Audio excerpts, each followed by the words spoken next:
Hmm. Am I one? Am I two? No, I am three. Oh my gosh. It's the third anniversary of Interludes. We have been around since 2020. This is exciting. And I know many of you have been around since the beginning. We're going to be celebrating the anniversary of Interludes as well as talking about the BET Awards. And we have a special guest, international recording artist Jesse Campbell. There's a lot happening. Oh my goodness. Yes, there is. But it's time to get started. Let's go.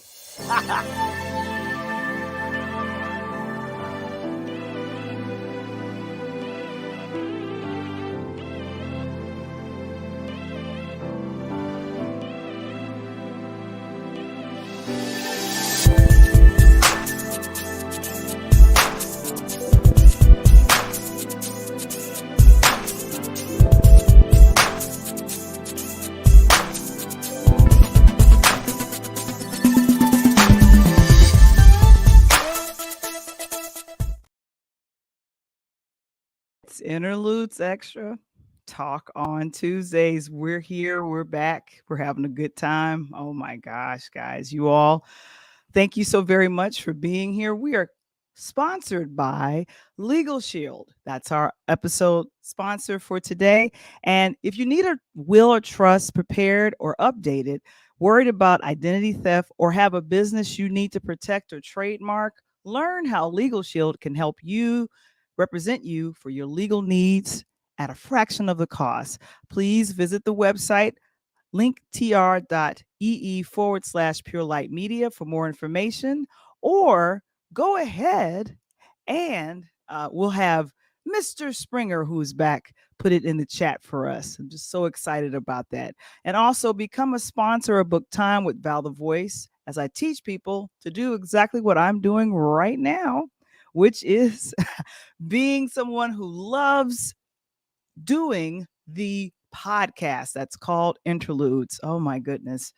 It's exciting. It's wonderful. Mr. Springer is back. I'm so happy to see you, brother. I hope you had a great, he just celebrated his second anniversary. It's our anniversary. But before we get to the anniversary, some of the summer vibes that I have been vibing with over the, did you know that this past weekend, June, what was it, June 24th, 25th, and 26th, it was technically the first official summer weekend, the very first summer weekend. Now, we always say Memorial Day weekend is the first official start to summer, but it's kind of the unofficial start to summer. So that means that I've been hanging out near a beach, near some flowers, doing some other stuff with definitely my laptop and headphones. I love my headphones. Although I had to replace the headphones that I have. Oh my gosh, these are so raggedy. I'm just going to take them out of the shot. Don't nobody want to see those. Well, anyway, we're just having a good old time. I got a chance to kind of just go a little, I want to say south of the city, and that would be Northwest Indiana. I was in Whiting, Illinois. I'm sorry, Whiting, Indiana, checking out some things. And, this was kind of our view. Now, let me stop this real quick. I don't know if you've heard what's happening, but the Canadian wildfires that's happening, they're still burning. And today the air quality was a little horrible. I am totally not feeling that. I want to see who's in the chat. Let me see who's here. I see our moderator from last week is back, and Daniel saying hello to Kevin. Thank you so very much. Appreciate you so very much. And I see you. Thank you so much, Kevin. We wanted to just go ahead and celebrate you. And thank you so very much for, as always, Mr. Springer has been hanging with us for, I want to say, about 2 years as well.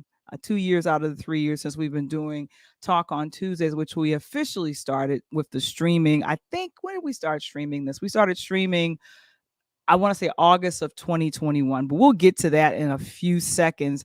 Go ahead and give me a shout if you're here in the chat. So grateful that you are here to celebrate with us.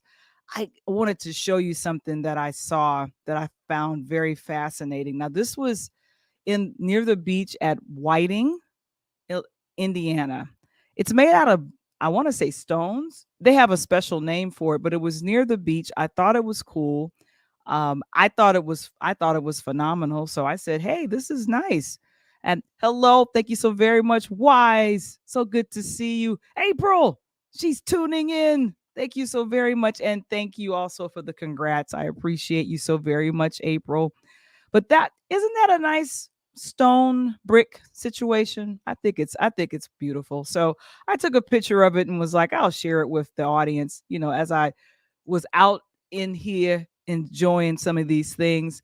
So, ladies and gentlemen, if I had some cheers, woo! We're celebrating our third anniversary. Woo! It's so exciting. I'm happy about that. And Interludes has been around. We've been having a good time doing a lot of research. And one thing I will say is when I started this with Michael Womble.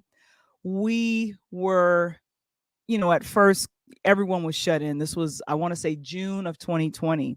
When we released the very first episode, he helped me produce it. It took about a couple of weeks to produce the first one.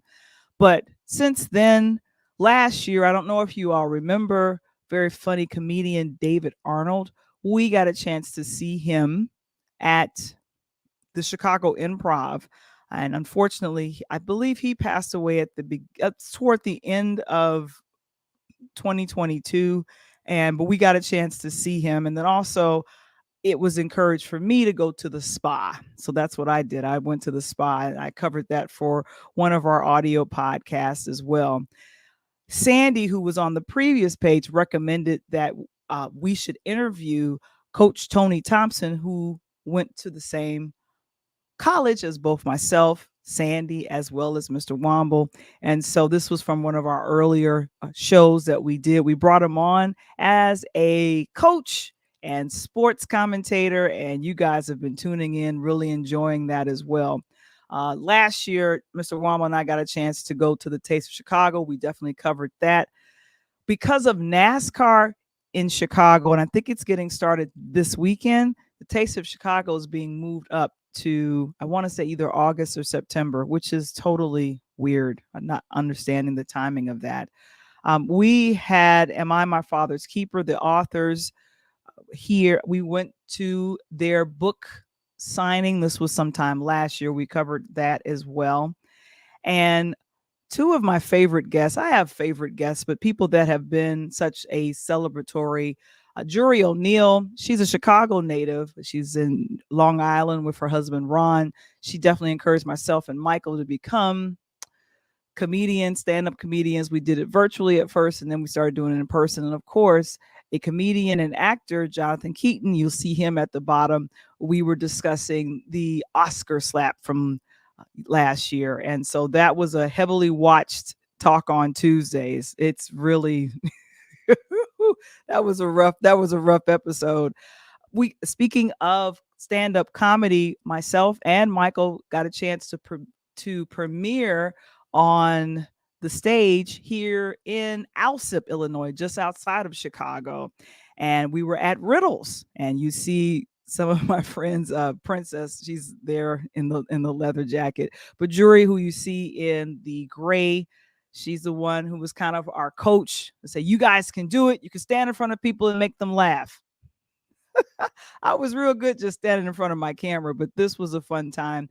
And she also encouraged her, I believe that's her cousin, and that's his wife there as well. And then, of course, one of our biggest supporters, Sandy. I can't express enough how much love and appreciation that both myself and Michael have for Sandy, because she hooked us up with Coach Tony. And then she supported us whenever we decided to do stand-up comedy, which was last year. And I think I did I did a 17-minute set, and then Michael did 20 minutes. His was longer.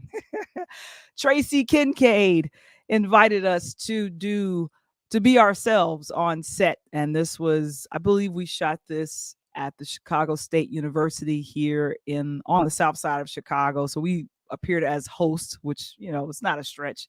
And Alvin, Alvin Daniels. He was a director, and we had him on. He's also a college professor, and him and Michael bonded because they called each other unicorns. That that's it. So thank you so very much for that. We're talking the pivotal moments of Interludes Extra Talk on Tuesday. Kevin, come on, man. Thank you so very much. And Janelle, keep in mind, you and Kevin were both a little in my face back in 2012, 2013, and says you need to start a podcast. I remember that encouragement coming from both Kevin and Janelle, the young lady's face that you see right there. And Daniel, thank you so very much for the happy anniversary. Man, oh man, I just can't believe it's been 3 years. I can't believe it. And of course, some of my other supporters is friends and family, my cousin and his wife from Maryland. That would be Stephen and his wife, Tina. Uh, Stephen's company, which was my uncle's company, A1 Pest Masters. If you hear the very first couple of episodes of Interludes, I'm advertising the pest control company that my uncle started back in 1979. And also, I am still employed by my cousin. He's my boss. He's a good boss, too. Oh my gosh, that's funny. Glad you got your podcast game on. Thank you. Thank you. But here, Kevin and you and Janelle, and also I think Roxanne, great encouragers for letting me know that I need to be doing this type of thing. At the top is my closest friend, longest friend. I think it's over 40 years. She likes to say 50, but that would have made us real babies. However, this is her with her a grown daughter, Desi, and her daughter at the time was pregnant with her beautiful daughter, Nunu. We've had a lot of fun experiences. And also, Princess agreed to be on one of the episodes for Talk on Tuesday. We went to the auto show in 2021, and that was a heavily watched episode as well. Corey and Carolyn, just kind of my core married couple here that I love dearly. They're the ones that encouraged me when I came out from the shadows of doing stand-up comedy. Started to do that at Afro Joe's, and they came out to support me, which is because it's technically not too far away from where they live, which was convenient, but it was just good to have their support. And anytime I did anything virtually, they would also support as well. Everyone you see on this page, they supported not only with showing up, but with their dollars too. So that's amazing. And that's the reason why there's so many other folks that have been extremely supportive of Interludes. But I ultimately just want to say thank you to everyone who has supported Interludes, who has subscribed to the YouTube channel. And I'll go ahead and say it like always with this particular video. The number one way you could help and support this streaming platform is to go ahead and hit the like button and please share. And also, if you haven't done so already, go ahead and subscribe to the Interludes YouTube channel. We're growing strong with over 360, I believe, subscribers. And it's exciting that you guys are here. And we really appreciate you just showing up and just being a blessing and all of that wonderful stuff to us. I mean, I'm extremely, extremely grateful. Thank you so very much. Oh, you know what? Janelle's sister, Lisa, she used to do this thing online and would call it the Shake My Head Awards. And I think it's I'm saying it wrong. It's the SMH Awards. That's it. I didn't know what she meant when she did that, but I had a lot of those moments when I was trying to celebrate June as Black Music Month. I'm just saying. Yes, thank you very much. Yeah, thank you. SMH Awards. That's right. Shaking my head. That's what that means. Shaking my head awards. So I was watching the award show, the BET Awards, and that came on this past Sunday. Yeah, she needs to bring it back. Janelle, you are so correct. She needs to bring it right on back because that I was shaking my head at a lot of things that happened. So the BET Awards was airing on all of the platforms for BET, VH1, just kind of across the platforms, Paramount Plus.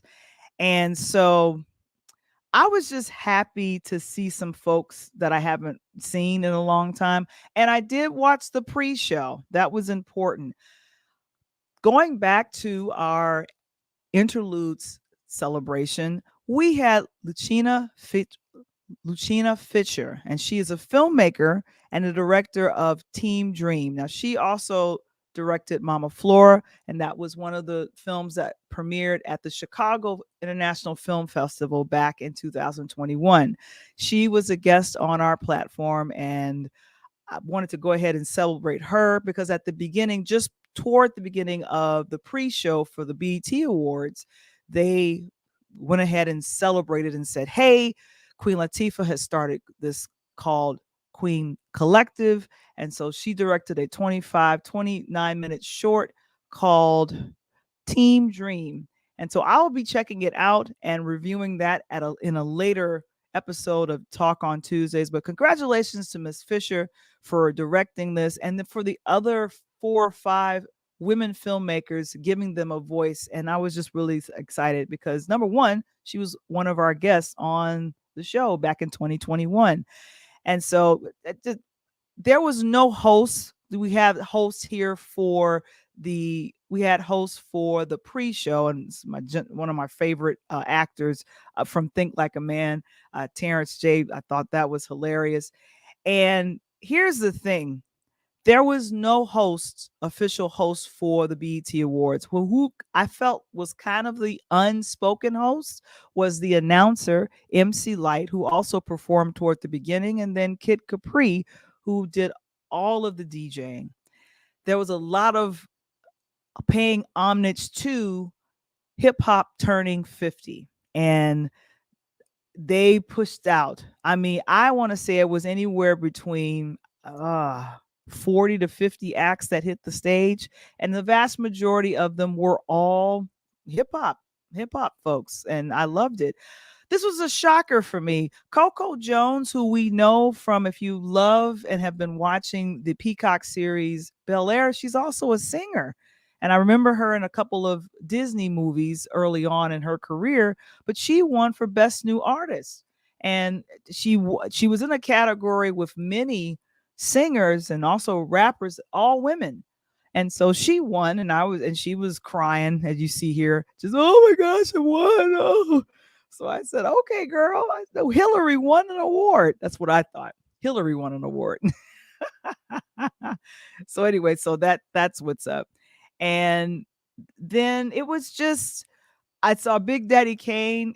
It was a lot of other rap acts that came on. And what happened is that anyone who had passed away, they would have someone say something about them, like Big Daddy Kane. I didn't realize that Biz Markie either helped him in his career, so he kind of paid homage to him. I saw Big Daddy Kane do a couple of dance moves. He looked like he was going to get a little too tired, but it was okay.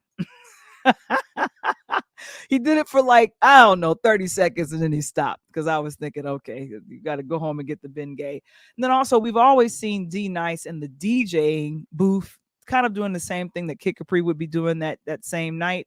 However, they had him actually do one of his hit songs, My Name is D Nice. Taking out your suckers and you don't know how I did it. Come on. Janelle, yes. He did his thing. I was so hyped. And I've met D Nice a couple of times. He did a DJ, I want to say, show for my former client and a non-for-profit out of New York. And what they did was the second year for this special event, they moved him like way away from everybody. And I was like, oh my gosh, why would they do that? They moved him away. So I went up to speak to him, and he remembered from the previous year. And, I was just giving his props, and I didn't want to, bother him or anything. So I said, you know what? Let me go and leave you alone. And he was like, hey, yo, Val, wait, don't leave. So DJs don't want to be there. They don't want to be there. What you mean you ain't mad? Okay, I ain't mad either. Thank you so much for being here. She used my full government name. I love it. Greetings, Valerie. So yeah, it was good to see him because he was a part of Boogie Down Productions with KRS-One, and definitely one of the pioneers of hip hop, which I really love. And yes, exactly, Biz Markie, The Vapors, I totally forgot about that. Big Daddy Kane, I totally forgot about that. That's absolutely crazy. Oh my goodness. And so, you know, I'm sitting here, was very excited. Number one, now I'm missing a whole lot of the other acts that performed. There were many young acts that performed. I want to say Lola Brooke, she also performed. And then I found out a lot of the artists that had very famous TikTok songs. Huge, I mean, huge TikTok songs. And I was like, oh, that's the person who sings that. Oh, that's the person that did that. You know, Pretty Girls Walk Like This. I didn't know it was the young lady that performed it. She actually performed it before the show. So there was a lot of those performances that happened that was educating me on what's out. But I was just so happy to see the old heads. You guys, you just don't know. I was happy to see the old heads. And yes, Janelle, rip to Biz. And he'll never be another artist like, yes, him. But this is it. I did not know Busta Rhymes had been nominated for about 13 Grammys, maybe 12 or 13 Grammys. And this was probably a great crown jewel. There was anywhere from, I want to say, Mariah Carey, Janet Jackson, who was it? Also, Puff Daddy, uh, Pharrell. All of these folks spoke and talked about their love for how unifying Busta Rhymes has been in his career. Also, it was fun to see Kid and Play. They did their thing. So they were really hitting a lot of different, I want to say, they were hitting a lot of different genres of music. They wanted to make sure they represented the West Coast, the Miami sound, the Dirty South sound. You saw Ti, and then also there was wonderful tributes. Not I like the tribute that the Migos did. I love that tribute to Takeoff that they did, but I was a little troubled by the Tina Turner tribute that was done by Patti LaBelle, because Patti LaBelle didn't remember the words for a little bit, and then there was some other hiccups that happened, and I was like, oh no. And so, but if you guys didn't see the BET Awards, you know how BET does. They'll rerun it 300 more times a day, which is absolutely nuts. Oh, yes. And here's Janelle. She says, I wish there were more hip hop artists like Queen Latifah, Slick Rick. And yes, all of those folks. I believe a lot of the younger folks that were similar to the hip hop artists that we loved back in the day, they are underground. One of the folks that I know that was mentioned was Kendrick Lamar. And a lot of his rap is conscious. But, here's the thing, young people, they record the music. It may not necessarily be for me, and it may not be for my ears. I'm okay with that, because we got to keep the genre going. I just hope that once you get popular and get your money, or however that is, do something that's a little bit more conscious, please. Pretty please, with sugar on top of it. And Lakeisha says, I thought it was a little different for Patti LaBelle, and I thought it was horrible that she was forgetting the words. I cringe for her, because I love Patti LaBelle. I love, love, love. I've seen her perform a dozen of times, but she says, you all hear that, right? Because she was sounding off, and when you perform on stage, sometimes you have the sound in your ear, so you can kind of match either, I'm assuming, the background as well as possibly the music, so you can keep the timing. But you know what? I'm talking, running my mouth. We have a special guest on tonight, and I know I'm running a little bit over time, but I just wanted to bring him on and chit chat with him a little bit. I want to thank April for this introduction, for letting me go ahead and tell me about this young man. And one thing that I will say is, when you are in this industry, in this music industry, you've got to be careful. You got to guard your heart. But if you love what you do, it will just come out. It'll just come out. And I have to say, the music industry is constantly evolving. It's always changing. We have this wonderful guest. He was a finalist for The Voice in the second season. And I love supporting Chicago natives. And he's a single father and just phenomenal, based out of Los Angeles. And he is going to be performing for his birthday, which is wonderful. And so we want to bring him on. Ladies and gentlemen, boys and girls, I love doing wonderful introductions. Oh, wait, I went right past the introduction that I want to do. Mr. Jesse Campbell, welcome to Interludes. Yay! Yay! You're muted. You're muted. I can't hear you. Hey, Val. All right, you missed all of that.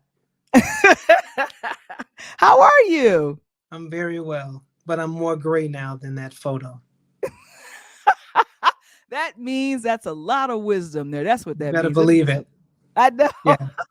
And the wisdom didn't show when I covered it up with my daughter's eyebrow pencil that was in the car before my photo shoot. Let me try this. Everybody else talking about I should dye it. Let me see what it's like. She's like, Dad, that's way too dark. What is going on with that? Mm-hmm. Yeah. Oh my gosh, that's amazing. As I mentioned earlier, you're a Chicago native, a devoted father, and one of the finalists from the second season of NBC's The Voice. Number one, Mhm. can you share with us some of your thoughts on the current state of the music industry? Well, for one, I listen to, different music, but if I don't feel it early on, I just go to a different song, different station or something like that.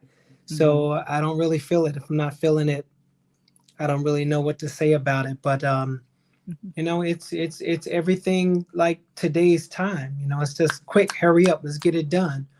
But I gotta tell you, I appreciate Bruno Mars and Anderson .Paak Hmm. because they go back and get the old songs and they do it justice. So I appreciate that they put time into it, and I just appreciate the fact that they are keeping that alive, which is so different than today. Today you can have AI create a song and sounds good, but Yeah, can't feel it. I know, and this is horrible because I'm there has been a couple of deep fake songs that have come out where they say it's an artist, but it actually isn't. And I heard some pushback from a couple of artists, Drake and Ice Cube and a few others. But is there's got to be a market for real vocals, real talent performing versus AI. It's got to Yeah. be, right? Yeah, I believe it is. I mean, AI is it's still evolving, and they are Hmm. developing this technology, and we're not there yet, but we're getting there. But the thing is, you'll be able to differentiate that from AI from the feeling that you get from a human. But it does make it easier for independent artists where they don't have to depend on musicians and certain type of writers and things like that. I kind of have mixed feelings about it, but Hmm. I for one, I don't even like to use auto tune when I'm recording, certainly when I'm not performing. So when it Right. comes to AI, I don't feel it whatsoever when as it pertains to my performing. So, and I just try not to judge it, but it is what it is, and it's what the young people, how they express themselves, and if there's an easier way for them to do that, a more efficient way, I should say, then more power to them. Eh, What advice would you give someone, trying out for, let's say, The Voice or American Idol or some type of competition songs, or I want to call it reality shows? What advice would you give someone entering into that stage and going for being discovered in that regard? Is that a great way to be discovered or develop your career? Well, Val, I mean, it's like what they need to understand is that when you sign up and you sign on that dotted line, it's anything goes because Mm. it's reality TV. And a lot of people don't understand how much scripting goes into that. And that's like one of those things you don't really talk about. But um, if you go into it with the mindset of exposure, that's what I'm doing. I'm getting exposure. Then you're okay. Don't be attached to the outcome. You always go and you do your best. You prepare for the worst as far as standing in line and prepare for the no's. But as long as you continue to do your best and continue to audition over and over and over again, hey, you'll get to the point where you may accept the fact, you know what, I did my best. And when it's Mhm. all said and done, you want to be able to know that and say that to yourself. So in my case, I did everything I knew to do, raising my daughter and making the sacrifices. Just after auditioning multiple times for America's Got Talent, X Factor, and The Voice, I was like, wow, God, you know what? I didn't spend money. I've gone to different cities, and I'm just grateful for the opportunity and all of the things that you've blessed me to do in the past prior to this auditioning process. And I'm just grateful. So, Mhm. all right, what are we going to do now? Because I did that. There's no looking back. There's no Mhm. feeling sorry for myself. I know I did my best. And if they don't feel that I'm good looking enough, that I have a single dad raising a gorgeous, intelligent, a loving daughter, and a great voice, then hey, they must not be looking for this. So how am I going to continue my education in spiritual psychology because it's really expensive? So longer story shorter, I knew I needed like $1,600 in 2 weeks. So when I flew back home, Mhm. I said, well, I'm just going to accept singing engagements for whatever people could afford. And I'm going to go and sing on 3rd Street Promenade, which is what I had to do to make it through the first year. And the school was the University of Santa Monica, a school of Wow. spiritual psychology. Mm. So, so that was on a Sunday when I made that vow to myself. But that Wednesday, someone called and asked me to do a mini concert at their church that following Sunday, just 4 days Ah, later. So I'm like, okay, great. Thank you, God. We're going to get the money we need. yes, So, yes. because I charged a lot of money. So he said, okay, well, we got a $75 honorarium for you. And I'm like, oh, hell no. I wish I would.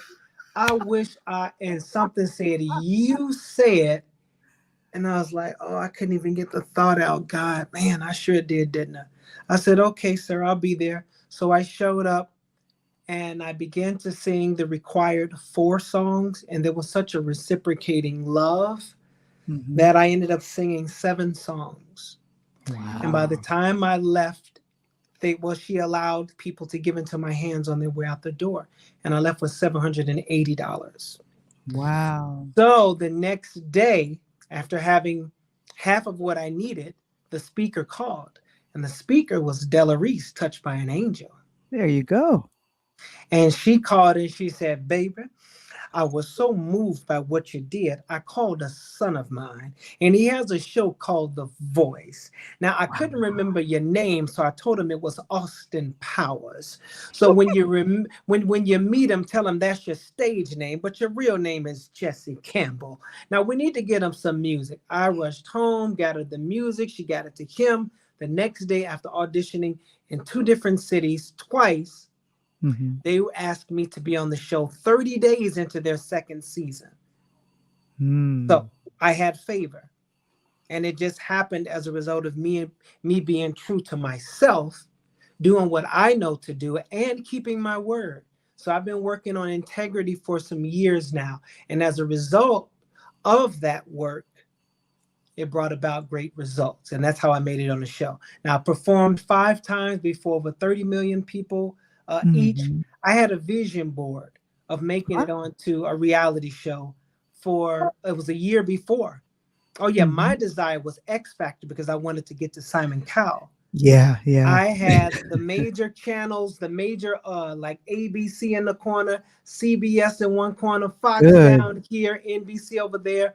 I had Mhm. movie theaters on there, and those things came to pass. I was on NBC, I was on the Tonight Show, I was in the movie theaters. They used me as the commercials.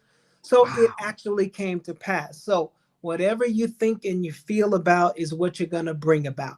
Hopefully, you're going to think and feel something good, as I did. And it literally manifested after I did the work that's required that goes along with the faith.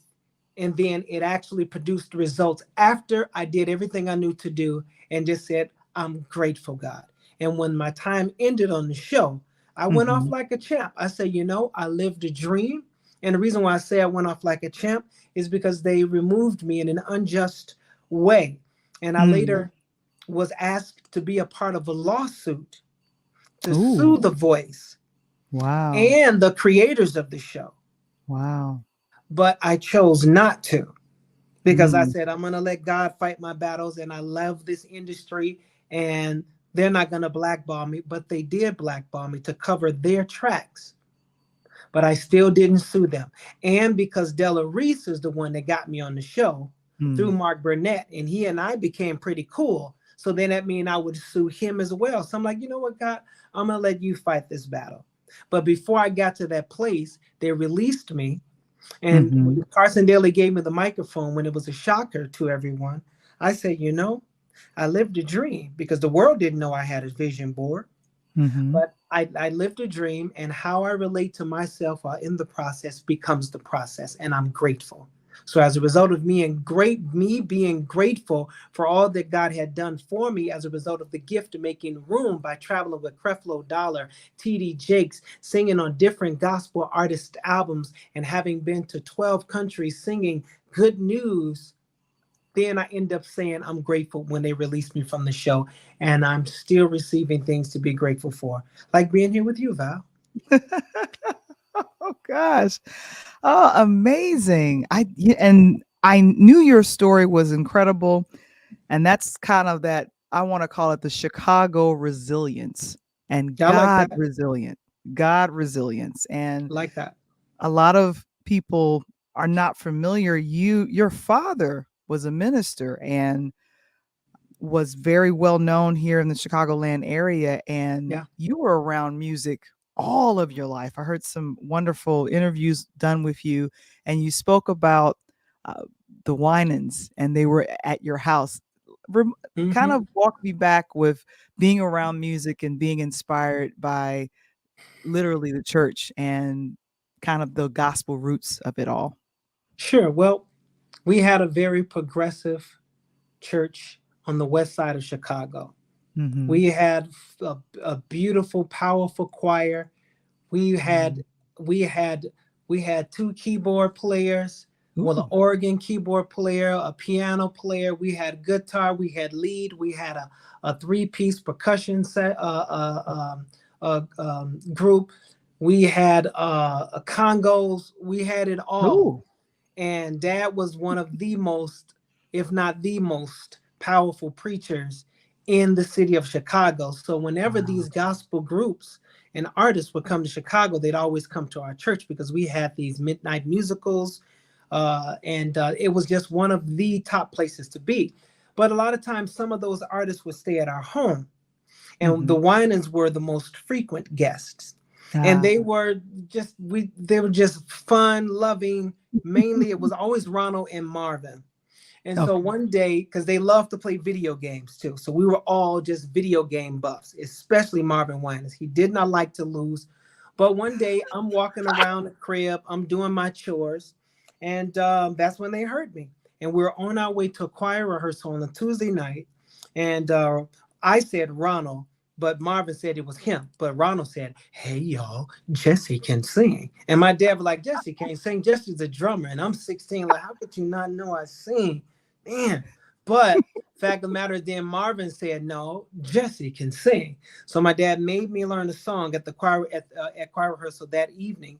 And the first song, I believe, was "I Know the Harvest is Ripe." Real high voice as a 16-year-old. But the laborers are few. You need someone who will work until the day's through. I hear your call.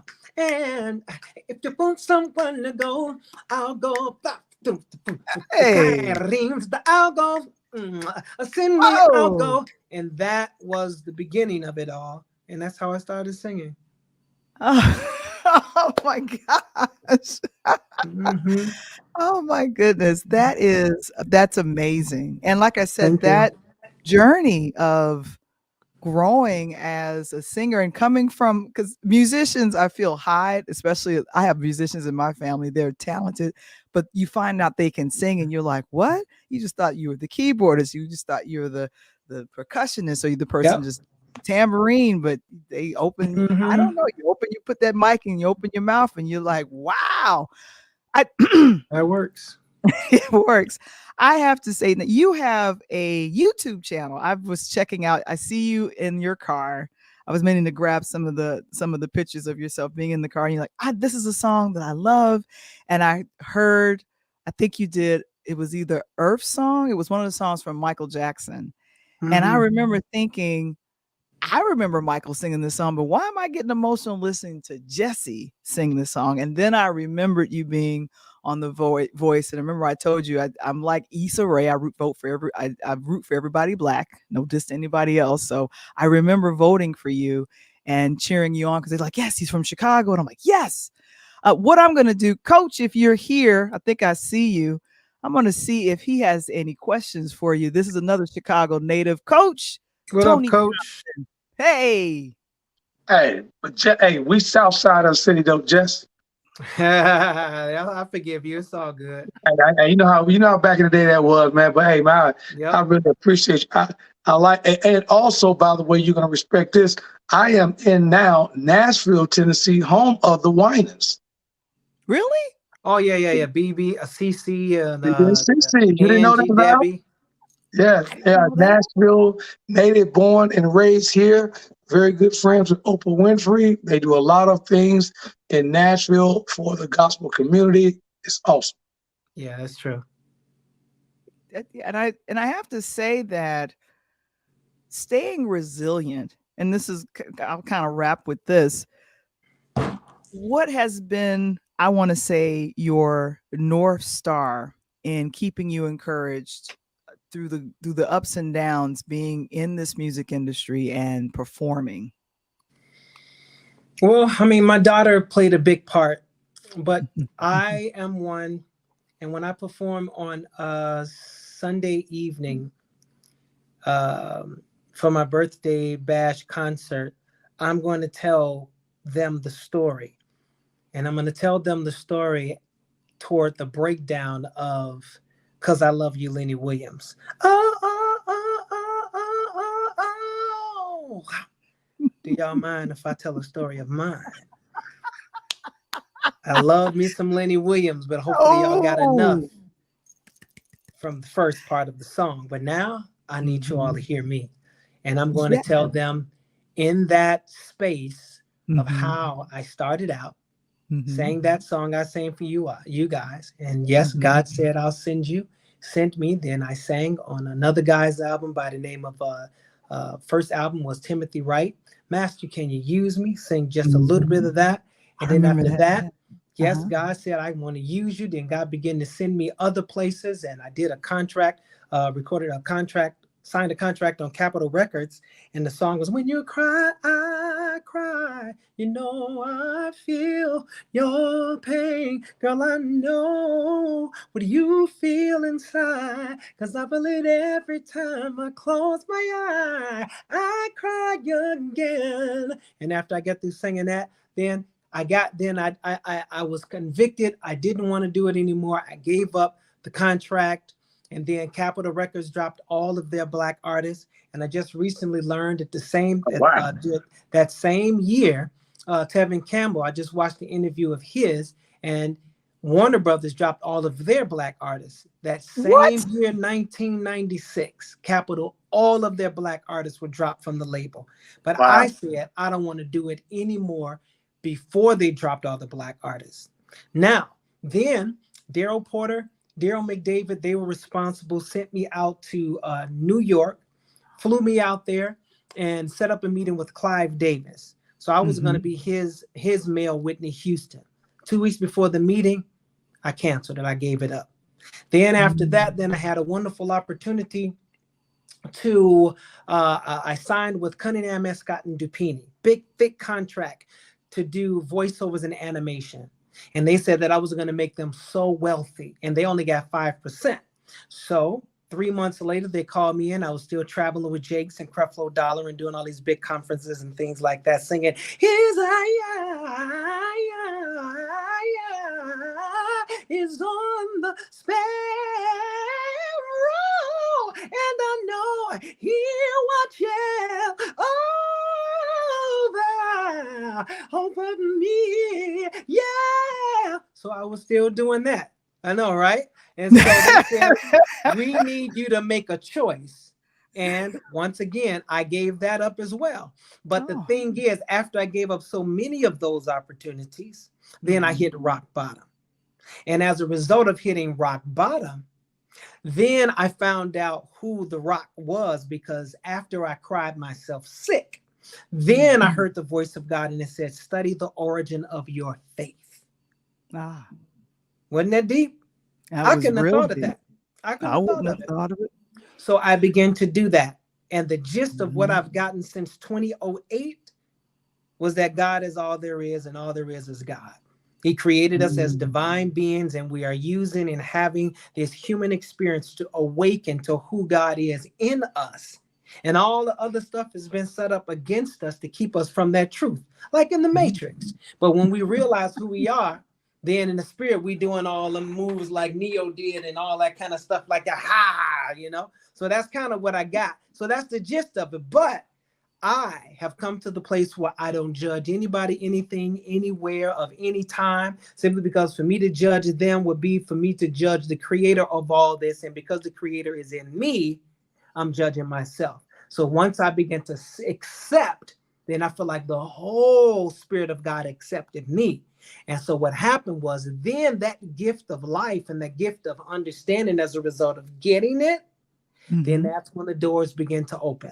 Now I go on The Voice, and then that happened after The Voice, right? I mean, that happened before The Voice. And when I was on The Voice, case in point, I told a sister, she was the only one that worked there behind the scenes, and I saw her every time before I went live, before we did the performance. And I told her, I said, "You know what? I'm going to be the first artist first contestant to return as a sitting judge." Yeah. So she went and told everybody. And they hated me even more for it. But the fact is, when they released me, now I said how I went off, like a champ before, but 2 days later, I wanted to go through that place like Jesus in the temple, start smacking some cameras and turning over some tables, kicking some folks. But no, but now 2013, the next year, The Voice of Vietnam asked me to be the guest recording artist for the finale of their first season. So while I'm over there as the guest recording artist to close out their first season, I'm looking at these Asian kids like, "What? Can you speak? You go tell her to come here. She just butchering Halo. Come here. Okay, look, I need you to say, hey, throw it out there. Hey, good. Now say low. Not yo, but low. Now put it together. Halo. Very good. Great. Now go get him over there, because he's just tearing Michael Jackson up and he's just hurting my heart. Tell him to come here. All right, now look, let me help you out." So fact of the matter is, then they offered me to be one of the 4 sitting judges on The Voice of Vietnam. Now I said all that to say this, because I was still raising my daughter and I didn't want to uproot her from the possibilities of having a better and a closer relationship with her mother, I chose to give it up. So when I said earlier that my daughter was a big reason, because I needed to provide for her and this was the best way. Now that my daughter just graduated from college, San Diego State University, in the field of sustainability, 2 weeks before the graduation, she tells me, "Oh, Dad, I got accepted in the study abroad program in France." "Oh, yes." I'm like, "Hell, how much is that going to cost?" So that was several $1,000s. I escorted her to Paris, France. I mean, a part of France. And then from France, while I was there, then some other people found out and they invited me to perform in Italy, in Venice. Everything first class. From Venice going back to Paris, back to France, on the connecting flight. Then I got a call to go back to LA to do a memorial service. And they wanted me to leave the next day. But I'm like, look, y'all got to pay me my full fee. Okay, fine. It worked out. But now the baby girl is grown. Now it's about me. But I did pass up that opportunity in Vietnam because it was for my daughter. But now that she's grown, now it's time to do me. It was my faith that kept me. It was meant for me to go through the hard times. It was meant for me to go through all of the ups and downs while getting the understanding to come to know who God is in me. Therefore, I don't hold any judgments. I just try my best to love everybody, not judge them. And as a result, it has been directing my path to the point now I'm working with 4 different producers, and I'm putting on this concert in Chicago, my birthday bash concert, where it's the first of many to come. And I'm just ready to take whatever spot God has for me in this industry. Wonderful. And definitely. I dropped the DJ for you, Jesse. Let me know, baby. I pack up an old school 80s, baby. So we drop some house music, some old gospel house. Yes. I come back home and do it just like we got the old Hot Mix 5 in Jackson Park, baby. Woo, nice. So you willing to come back to Chicago to do some of that? I'll be home, and matter of fact, I'll be home next weekend. While I'm there, we can sit down and talk about some things. I'll make sure Val get you my info. All right, I love it. And so sounds good. And so Jesse will be at the Epiphany Center for the Arts, the Sanctuary, and that's here in Chicago. There's the information. I'll ask Kevin to put the information in the chat, but go ahead. It is this coming Sunday. This is a great concert to go check out. Sunday, Please July 2nd. And the showtime is 6:30. People should get there early, right, Jesse? Doors open at 5. Concert starts 6:30. I'm off the stage at 8 o'clock. I am very prompt. I'm gonna try to stall a little bit, but not much, because the parking, it's just street parking, but they said it's usually no problem. And I think I'm the only one in this big converted church into an entertainment space for the arts. So that means it should be more space. But what better place for me to perform than in a situation like that? So after 8 o'clock, then we're going down to the area where we've got a DJ down there doing his thing. Next time, I know now, Coach Tony. But the fact is, we're going to be down there. We're going to dance for about 2, maybe even 3 hours. And hopefully somebody going to get wise and bring me a big cake. Hey, shoot. But we're going to be down there having a good time for about 3 hours, 2 to 3 hours afterwards. So. Oh, wonderful, wonderful. Thank you so very much. And guys, for tickets, please call 312-421-4600. He's an excellent moderator. I love him. And I'll go ahead and put the link to those tickets in the chat as well. Mark says you're looking real sharp in that poster, Jesse. Yes. Thank you. I've been at Planet Fitness trying to fit in that jacket ever since I've been here. They know me by name at the Planet Fitness in Tinley Park.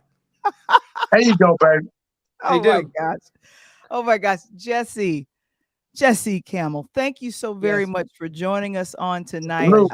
When April told me about you, I knew I had to have you on, and you were the perfect, wonderful culmination of June being Black Music Month. You are music, and God has definitely blessed you and your voice. We thank you, and we're going to be encouraging folks to come see you July 2nd, Sunday, to celebrate. Yes, ma'am. Thank you. Well, hey, but also now, if you guys follow me, I remember performing in Hollywood. Sometimes I perform with these 20-year-olds. I gotta tell you, Coach Tony, that's a challenge, because I'm like, no, I want you to play it this way. But no, it's gonna be okay. No, don't have me call you a name. I want you to play it my way. No, it'll be okay. What do you mean it's gonna be? All right, just do it. Hey, that's because you use the real instrument and they use the stuff that's made up. Man, look, they made it up. They did what they did, and I did what I was gonna do right on top of them. And I told Val, I had to get Val, and Val, I love you to death, you my girl, but I gotta protect my girl. My girl, Patti LaBelle. The reason why the people that was talking earlier, the reason why Patti LaBelle had problems, she did not forget any words, and she did not have a bad performance. What happened was the people that was in the audience were so tall, they stood up in front of the teleprompter, and Patti could not see the words. So as she was singing, the words kind of blurred out. So, because she's Patty, obviously you could say she should have learned the words, but when you're a star, you got to learn another star's word or album or song. Sometimes that's difficult without the words. So when the people kept jumping up and they were cheering and cheering and cheering, they kept blocking the teleprompter. That's why it sounded choppy, not because she lost her place or lost the words. Oh, yeah. okay. And that happened to me when I was in Italy. I said, well, I can do these songs, but I need the teleprompter. And they had the teleprompter, but he didn't have the right person working it. So he spoke Italian and he didn't know how to follow me. And I'm like, I'm like, man, this is horrible. So, but I said never again. And I had to sing Michael Jackson's Man in the Mirror. Yeah, they messed up the words. I'm looking for the right. No, yeah, you singing the wrong words. Or yeah. So that's Imagine Me. I'm looking for You look for the teleprompter for the lyrics. Hey, that's what it sounds like without the teleprompter. Yeah, right. Exactly. Yeah, that's exactly. Thank you for representing like that. But it happens, sometimes it's technology. And sometimes, like when I did the performance in Vietnam, the only person there that could speak English, he was telling me he was doing this.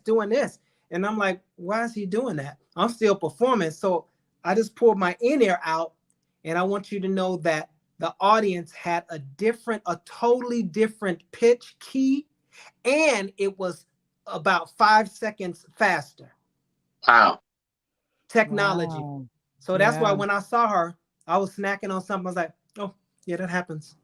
Yeah. Technology.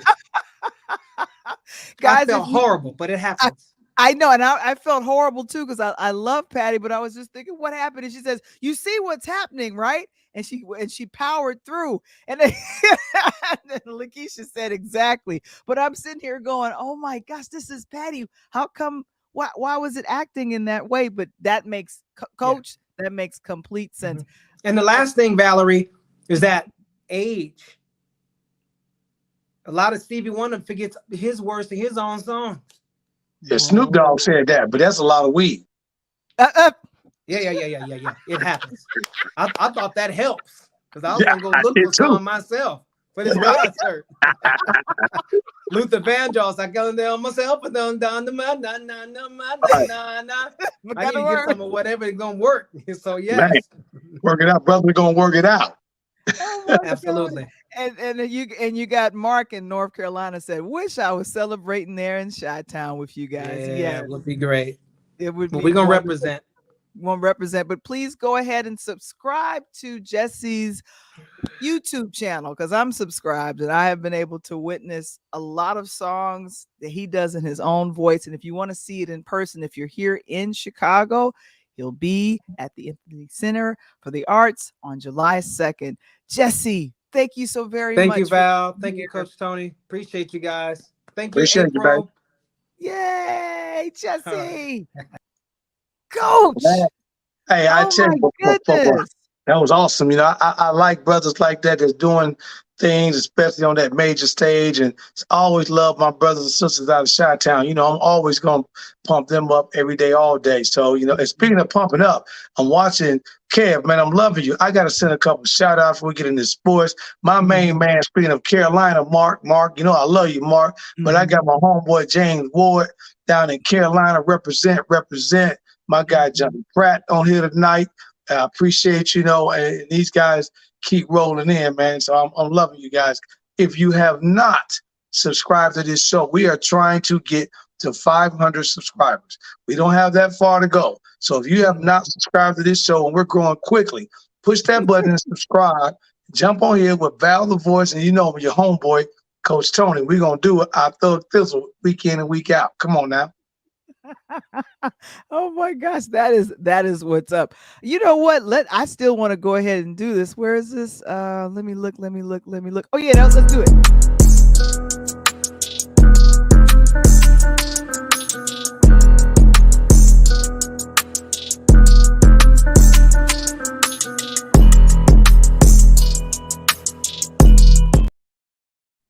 And that made me want Hey, to just butcher when I hear that beat just hey, drop, boom. hey. That thing. So two shout outs I've got real quick. Mm-hmm. Coming to the alma mater, Val, to NCC, a young man that I had a wonderful opportunity to meet with his mother and him yesterday, coming into NCC to play football is none other than my guy, Kyler Green, coming out of Nashville, Tennessee, will be Mm-hmm. playing football. And then I want to send a major shout out and a lot of prayers go out to my guy, Malachi Smith. He's a downstate kid from Bellevue, by the way of UT Chat, and finished his basketball career, Val, at Gonzaga. And guess what? What? After the draft last week, Mm-hmm. he got picked up by Portland Trailblazers for a 10-day contract. So let me explain to those people that are watching what that means. Yeah, what does There's that three mean? types of contracts. You have a Mhm. contract, you got a two-way contract, you got a 10-day contract. A Right. contract is if you're first round, second round, first round especially, you're guaranteed your money. You can come play, so forth and Mhm. so on. Second round, majority of the early second round guys are going to probably get a guaranteed contract. Middle to late second round, you got to play your way on the team. A two-way contract basically says that I'm going to bring you on board, but you're going to probably be in the G League and you'll have an opportunity to be the first person called up if Valerie gets hurt or someone gets hurt. A 10-day contract, which is what Malachi Smith got, we all going to be praying for this young man, is that he is heading to Las Vegas in July to Okay. the NBA Summer League. The NBA Summer League starts July the 9th all the Okay. way to July 25th. And Okay. Val, he will get 10 games to prove his worth to the NBA. If he plays Mm. well during those games, then he'll be extended a contract into the NBA with the Portland Trailblazers. If not, then he'll probably stay with them, but he'll go down to the G League, which is the B division of the NBA that develops players to get back to the NBA. Wasn't So, the I want to say from the NBA draft the Twins, weren't they in the G League before they became they both were recruited into right, and the you know how Thompson do. Come on, Thompson Thompson? always a good thing. You know, the Thompson twins, The right? last The name is Thompson Thompson. There twins. you go. Exactly. So yeah, you got Amin and Assure. Um, both of those came out of Overtime Elite. And Overtime Elite is actually a high-rise program that's kind of joined the G League, kind of like Ignite, where Scoot Henderson played at for a year. Actually, Scoot was there for 2, but the Twins were there for 1. The only kid in the draft in that top 5 that went to college was actually my kid, who went number 2, the Brandon Miller kid. And for promotional purposes only, for those that paid attention to me 2 weeks ago before the break, I gave you the top 5 draft picks in order. So if you'd have been playing your promotional dollars, you probably got several months of your mortgage paid. Several mortgage payments. Several. Hey, let me put it like this, Val. I got a buddy of mine that's got at least a half a year of his mortgage paid, at least. Really? Yeah. Wow. Wow. So, And Brandon, and talk more about Brandon Miller. Like, why was well, he such a great choice? Well, let's look at the winners and the losers, right? Everyone talked about Victor Wembanyama. We knew Victor Val at 7'5", kind of like the Ralph Sampson type player. And then there my guy go right there in Brandon Miller. The reason the hype was so much around Brandon was Michael Jordan was set to sell the Charlotte Hornets. But Right. before he even decided to sell his majority share, as I explained 2 weeks ago, he told the guys that were going to purchase his majority share, he would not relinquish those shares unless this young man was in uniform. Now, the draft for the first 5, first 6, first 7, first 8, they were very talented. Now, out there, you guys are listening to my voice and watching my handsome face for promotional purposes only. I'm telling you right now, I like Victor, but my guy, Brandon Miller, will be the rookie of the year, and he will have the better rookie season from these guys in the NBA because He's going to a team in Charlotte, North Carolina, Val, to play for the Hornets. And they're going to put him in position to get the ball in his hand. And Victor, I love him to death. I think he's great. Right. But you got to play night in and night out against Anthony Davis, night in and night out against Joker. We already know what Joker does, right? And my question to the kid, Val, is can he make it 82 games without getting hurt doing that? And usually the kids that come from the NBA draft, depending on, I guess, the position they're playing, they wouldn't be apt to get injured immediately, like in the first, I don't know, because that's a rough schedule for any and everybody. 82 games is a long season, and it's from, what is it, November all the way to April. Is that correct? Am I good? No, All right. October all the way to June. Okay. Oh, so wow. it's the second longest season, basketball and hockey outside of baseball. And the thing is, Val, if he was going to the East, right? Let's say he was going to our beloved Bulls. There's not a lot of big man in the East, and he would be in position to maybe fare a little well. But he's going to the West, where you got plentiful big guys. Now, don't get me wrong. He's going down to play for Greg Popovich and San Antonio Spurs, right?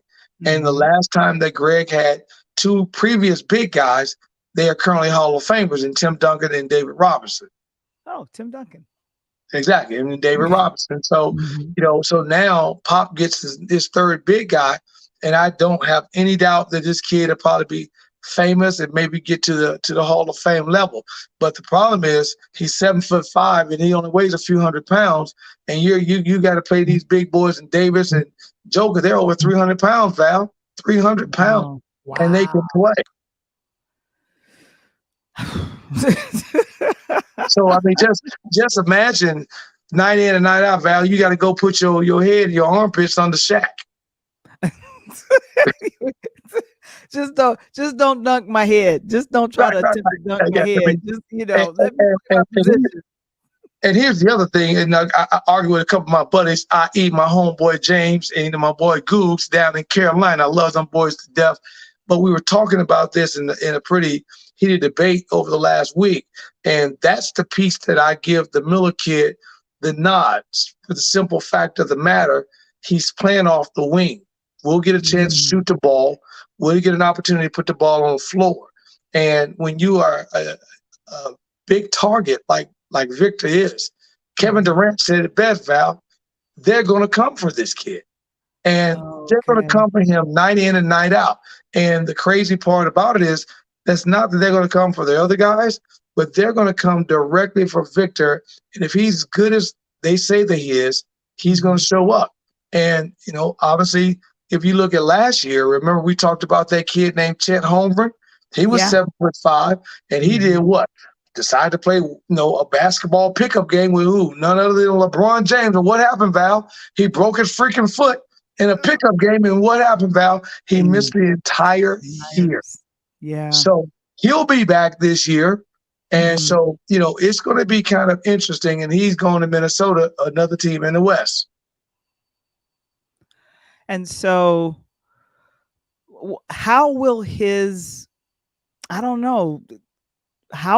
team, embrace him and embrace because when you bring on new players, and even if you're coming from a different team, how is that dynamic going to look? What is he, a point guard? So he's everything. He can play the 1 through the 5. That's the awesome thing about the kid. He can play 1, 2, 3, 4, 5. But if he played, out on a 1 as a point, a smart NBA team is going to probably get a guy like Smart, who just got, cut from the Celtics, to get up underneath him. He's really got to put the ball on the floor. The biggest change I see the kids going to have to develop, Val, is two things. One, the physicality and the size in the NBA. And two, the style of play. Because he's coming from Europe, where the style of play is, once you shoot the ball on the rim, Val, in Europe, I can go on the rim and knock the ball out. In the NBA, you can't do that. And that's the rule. And so, and while he's in training to get, before he hits a floor in NBA, they're going to have to go ahead and just kind of let him know about the rules. And so officials, the coaches, the assistant coaches, they'll just have to let Victor know we do things a little bit differently than they do over in France. Well, this goes to show you how well Pop is taking everything serious and how well he's wrapping his hands around him. Unfortunately, for the people that want autographs and pictures, he won't be in Vegas in July. Pop has decided not to send him to Las Vegas, but instead to keep him in San Antonio and work him out. I'm sure what he's trying to do is feed this kid some protein and get him in the weight room. Almost positive. Because he's very skinny from what I've seen. I've seen the span of his arms. He's very skinny, and he's going to be dynamic, and he'll be the person to watch and look for, because anyone that has to play against him defensively, that's going to be interesting to see. 7'5". That's and the teams that I think personally, we were talking about this last week. You and I actually kind of had a conversation about what teams that we feel or we thought that may have lost in the draft. And I don't think anyone lost, right? But I hated that my Bulls didn't get a good pick because we got to do something in Chicago, right? We got to do something. But I think that in a situation like the kid Black, who came out of Arkansas, that's headed to the Magic, and I think the kid Bilal and Jerace, who is going out in the draft, I think that they're going to struggle for the reason is that Black is heading to the Magic in Orlando, and I think they're about 2 to 3 years away.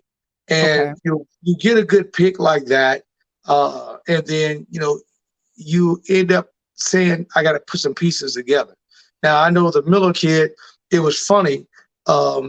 Jordan had invited him in for a pickup game, and I guess Mike missed a free throw, airball a free throw, and it's on the video, Val. And he joked and jived Michael about missing that free throw and airball in it. Mike said, "Yeah, but can you pump the ball yet?" So Mike said, "By the way, I don't know if you know or not, but you are my most expensive purchase ever," because he got the Miller kid, but he paid a pretty penny for him, but Mike's going to get about $3 billion in return. Yeah. And that's not a bad return. Is that sale final? His majority sales for Charlotte, is that final? Has that been finalized now? They're wrapping the paperwork up this week. Now the Miller kid, it probably won't finalize itself until the Miller kid gets his official ink on the paper that says he belongs to the Hornets. Right now they're still in paperwork and negotiations and all that. And but soon after that, I think everything is in play. You'll see that purchase switch hands very quickly, Val, because they want to go ahead and get to work for the summer. They want to be in position for the next 3 or 4 weeks to get to Vegas for Summer League. And, it's exciting. One thing I think you're going to see, I was talking to a young guy today that told me he's not an NBA fan. He really don't watch the NBA. And I told him, you probably watching the NBA for the wrong reason. You watch the college game because these guys are playing for free. But the NBA, if you're really an NBA fan, you kind of watch because those guys are quick. And Val, think about it. They're scoring over 100 points every game, and they got 24 seconds to do it. There's a lot of college teams that's got 35-second shot clock, and they don't get out to 60s. So that just goes to show you the speed of the NBA and the opportunity. And once again, what do we say? There's only a 1% that plays in the league. Yeah.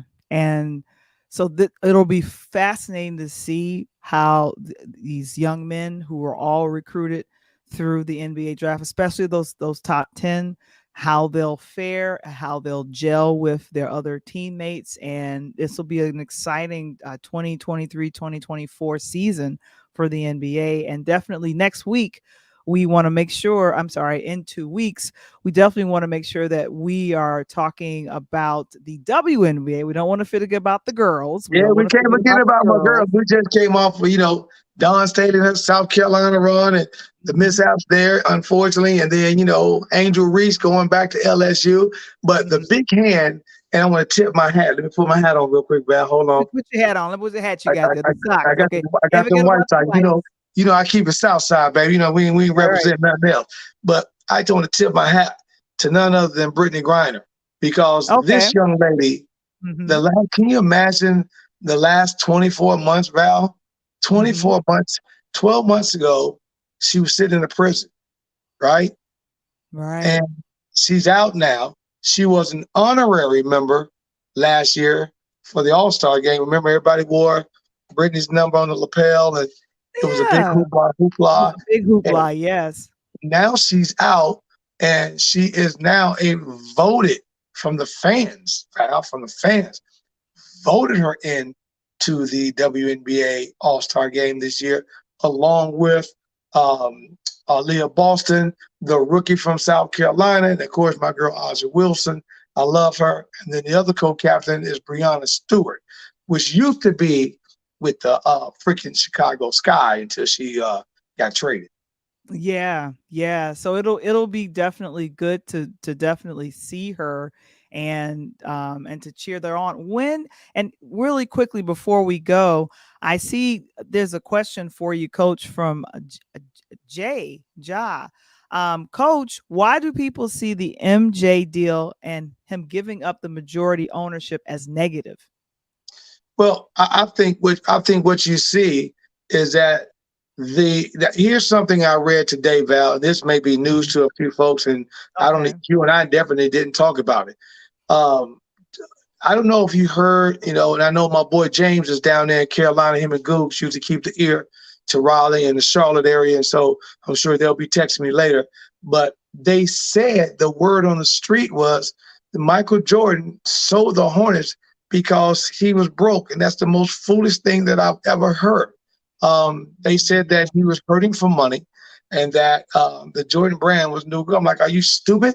The Jordan brand is the #1 shoe brand worldwide. So Mm, I read the report earlier today. They said there was no found evidence at all, Val, of that whatsoever. And mhm. that's why the people found it negative on there, just because they felt that Michael Jordan jumped out or made this play and he jumped out too soon. You got to remember, he's only held the team for about 10 years. He's only had the team for about a Right. decade. And, and now he's bowing out. But I think that Michael got into it for a power play. He bought the team for $275 million and he sold it for $3 billion. I think that's as they say, buy low, sell high, right, Val? Right. And So he he's did making just a that. he's yeah, because what did he was it 200 mil? 275 mil, and Mhm. you give me 3 billion out. That's a great, and I gave you a decade. What else you want? You know, and and and for me to argue later on my homeboys, and I'm giving you the rookie of the year and Brandon Miller. I'm giving you the rookie of the year. I gave you 10 years.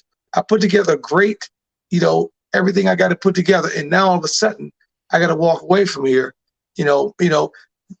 What's the big knock we always say about people in sports, Val? They do what? They leave sometime what? Too late. They leave that yeah, And and he here's did a that. He did that with the Bulls, right? And go back and look at Michael's career. If okay. you were a true diehard Bulls fan like I was, the day that Mike left the league was the day Mhm. that he hit the shot in the game-winning shot over Utah with the finger pointing like this over B, right? That was it. That was the memory, the shot, the picture, the photo. Then Jerry Reinsdorf and the guys with the Bulls, I won't say nothing about them.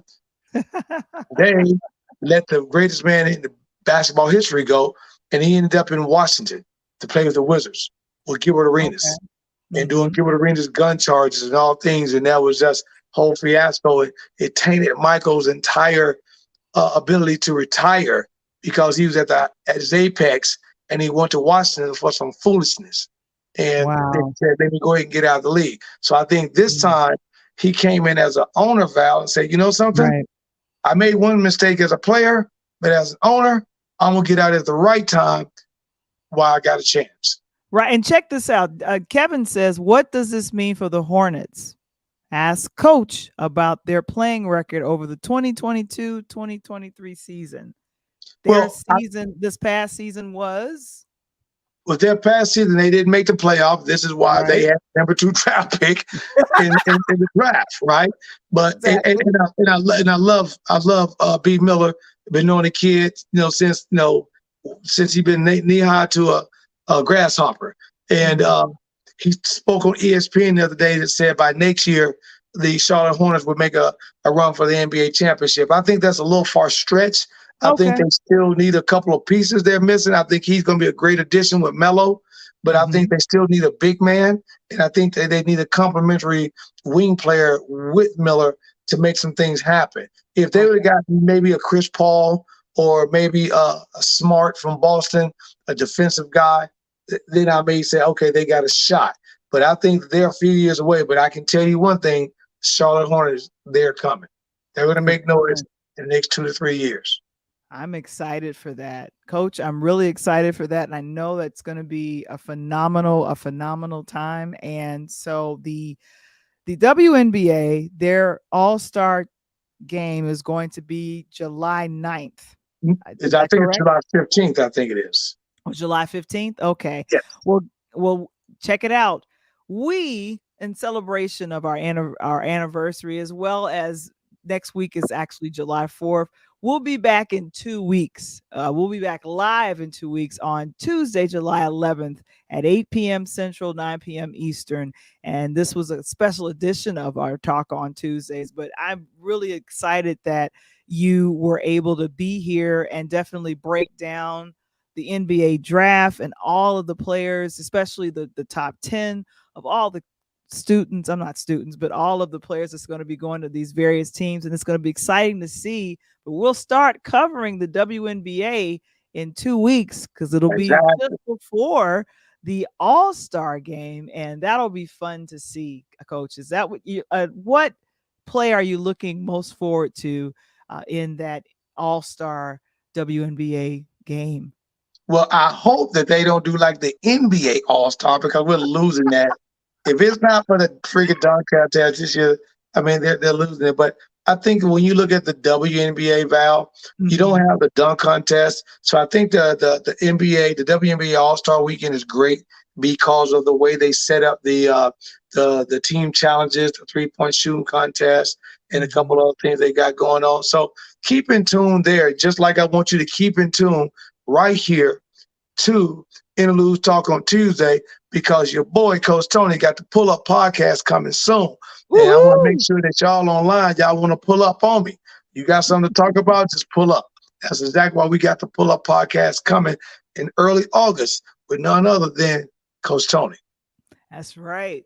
And we'll be working on that, and that'll be hitting in August. So myself and Coach will be working on that, and it'll be all sports because this was kind of a two shows in one, because it was so great to talk with Jesse Campbell. It was so great. good.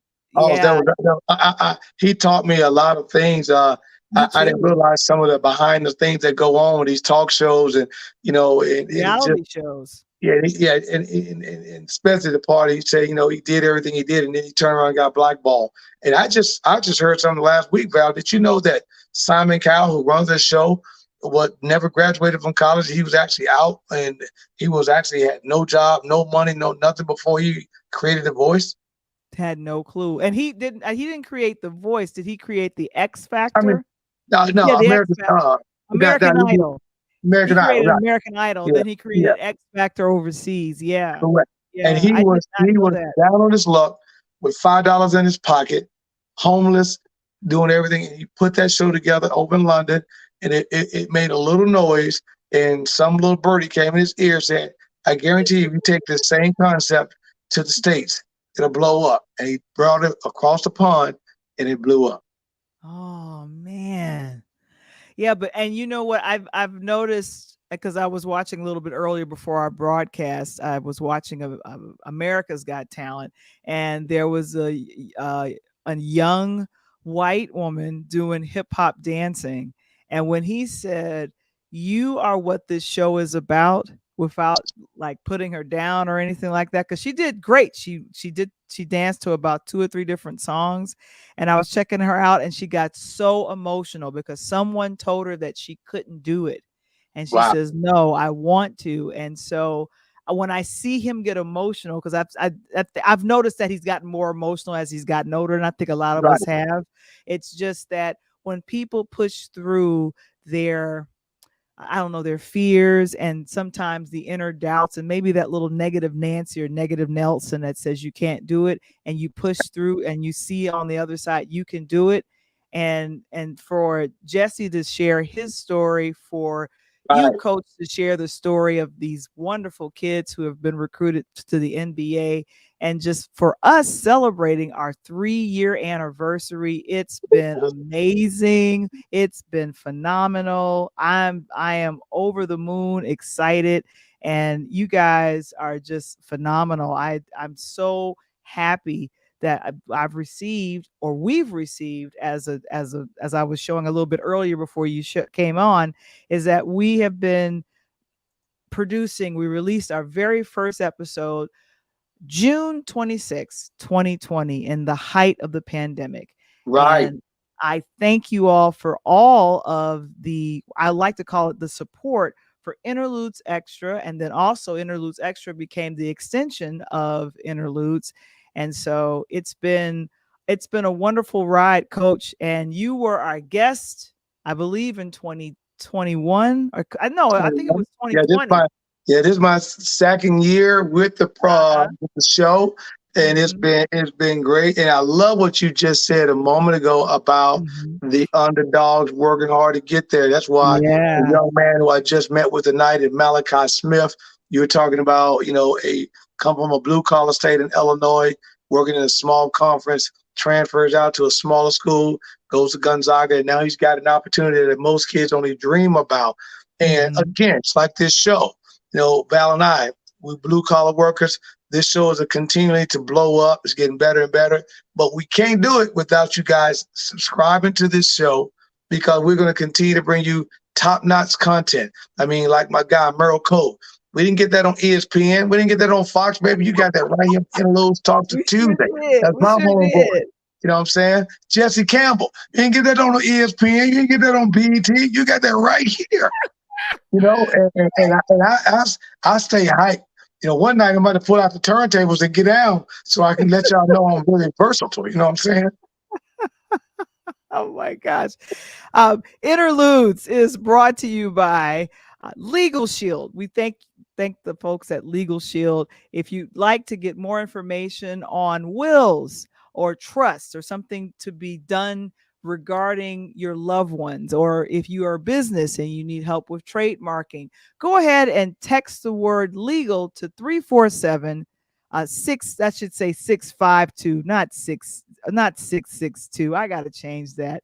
But go ahead. Change that because I got to call them, Val, to make sure I got the number right. Exactly. But I'll go ahead and ask Kevin to put the website in the chat. I was trying to figure out why I never got any text, and that's because it right. You sending them down the street. They calling somebody out talking about, hello, what? The Legal Shield. No Legal Shield here, man. Get off my phone. My God. Hey, we apologize to the people from Legal Shield. We love you guys. This is Val, the voice, and I'm none other than my guy, Coach Tony, and we got none other than my homeboy, Mr. Kevin Springer, on the ones and twos, behind the scene, behind the set. Interludes Talk on Tuesday, baby. All right, guys. Well, we thank you guys so much for joining us on tonight. Like I said, we'll be back on Tuesday, July 11th. Go ahead and enjoy your 4th. We'll probably have a compilation video for next week. I'll be working on that while I'm traveling. But I am so grateful that thank Jesse. Thank you, Coach. Guys, we are out. Peace.